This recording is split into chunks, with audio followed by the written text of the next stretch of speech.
Working president MLA KTR కు హైకోర్టులో ఊరట లభించింది. ఉట్నూరు పిఎస్ లో నమోదైన ఎఫ్ఐఆర్ ను కొట్టేసింది. గతేడాది సెప్టెంబర్ లో కేటీఆర్ పై ఉట్నూరు పిఎస్ లో కేసు నమోదైంది. ప్రభుత్వం మూసి ప్రక్షాళన పేరుతో 25,000 కోట్ల కుంభకోణానికి పాల్పడిందని కేటీఆర్ ఆరోపణలు చేయడంపై కాంగ్రెస్ నాయకురాలు ఆత్రం సుగుణ ఫిర్యాదు చేశారు.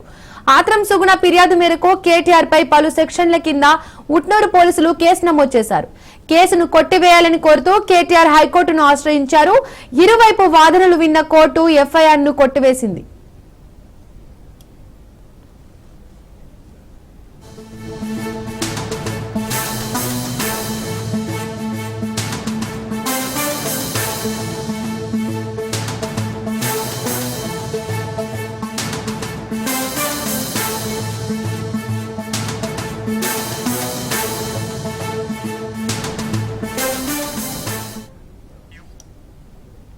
BRS working president MLA KTR కు హైకోర్టులో ఊరట లభించింది. ఉట్నూరు పిఎస్ లో నమోదైన ఎఫ్ఐఆర్ ను కొట్టేసింది. గతేడాది సెప్టెంబర్ లో కేటీఆర్ పై ఉట్నూరు పిఎస్ లో కేసు నమోదైంది. ప్రభుత్వం మూసి ప్రక్షాళన పేరుతో 25,000 కోట్ల కుంభకోణానికి పాల్పడిందని కేటీఆర్ ఆరోపణలు చేయడంపై కాంగ్రెస్ నాయకురాలు ఆత్రం సుగుణ ఫిర్యాదు చేశారు. ఆత్రం సుగుణ ఫిర్యాదు మేరకు కేటీఆర్ పై పలు సెక్షన్ల కింద ఉట్నూరు పోలీసులు కేసు నమోదు చేశారు. కేసును కొట్టివేయాలని కోరుతూ కేటీఆర్ హైకోర్టును ఆశ్రయించారు. ఇరువైపు వాదనలు విన్న కోర్టు ఎఫ్ఐఆర్ ను కొట్టివేసింది. ఇక ఇదే అంశానికి సంబంధించి పూర్తి అప్డేట్స్ మా కరెస్పాండెంట్ రత్నకుమార్ అందిస్తారు. రత్నకుమార్,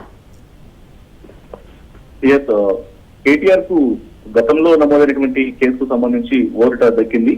హైకోర్టు ఉట్నూరు పిఎస్ లో కేటీఆర్ పైన నమోదైనటువంటి ఎఫ్ఐఆర్ ను కొట్టివేస్తున్నట్లు తీర్పు చెప్పింది. గత ఏడాది సెప్టెంబర్ లో కేటీఆర్ పై ఉట్నూరు పిఎస్ లో కేసు నమోదైంది. కాంగ్రెస్ నాయకురాలు ఆత్రం సుగుణ ఇచ్చిన ఫిర్యాదు మేరకు ఇటు పోలీసులు కేసు నమోదు చేయడం జరిగింది. గతంలో కేటీఆర్ ప్రభుత్వం 25,000 కోట్ల రూపాయల కుంభకోణానికి పాల్పడిందనేటువంటి ఆరోపణలు చేశారన్నటువంటి విషయాలకు సంబంధించి కూడా ఆత్రం సుగుణ ఫిర్యాదు చేయడంతో ఆ ఫిర్యాదు ప్రకారం ఉట్నూరు పోలీసులు కేసు నమోదు చేశారు. మూసి ప్రక్షాళన పేరుతో కుంభకోణం చేశారంటూ కేటీఆర్ అన్నాడని ఆమె ఫిర్యాదు చేశారు. ఈ నేపథ్యంలోనే పలు సెక్షన్ల కింద కేటీఆర్ పైన పోలీసులు కేసు నమోదు చేయడం జరిగింది.